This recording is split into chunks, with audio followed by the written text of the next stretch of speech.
നിസാഉൻ ചില സ്ത്രീകളുണ്ട്, കാസിയാത്തുൻ അവർ വസ്ത്രം ധരിച്ചിട്ടുണ്ട്, പർദ്ദ വരെ ധരിച്ചിട്ടുണ്ടാവും, പക്ഷേ ആരിയാത്തുൻ എന്നിട്ടും വിവസ്ത്രകളാണ്.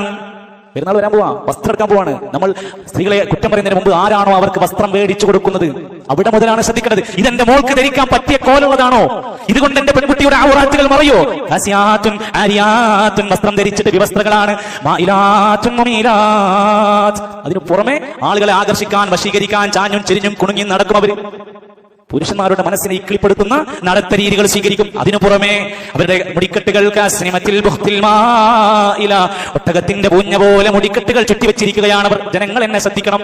എന്നിട്ട് നബി തങ്ങൾ പറഞ്ഞ വാക്കിതാണ്, ലാ യദ്ഖുൽനൽ ജന്ന, സ്വർഗ്ഗത്തിൽ ഈ സ്ത്രീകൾ പ്രവേശിക്കില്ല. വലാ യജിദുന റിഹ, സ്വർഗ്ഗത്തിന്റെ മണം പോലും അടിച്ചു കിട്ടില്ല അവർക്ക്. 40 വർഷക്കാലത്തേക്ക് അടിച്ചു വീശുന്ന സ്വർഗ്ഗത്തിന്റെ പരിമളം എന്റെ പ്രിയപ്പെട്ട മാതാവിന്, എന്റെ പ്രിയപ്പെട്ട പെങ്ങൾക്ക്, എന്റെ മോൾക്ക് നഷ്ടപ്പെടുമോ എന്ന ബേജാറ് ഓരോ ഡ്രസ് എടുക്കുന്ന മനുഷ്യന്റെ ചിന്തയിൽ ഉണ്ടാവണം.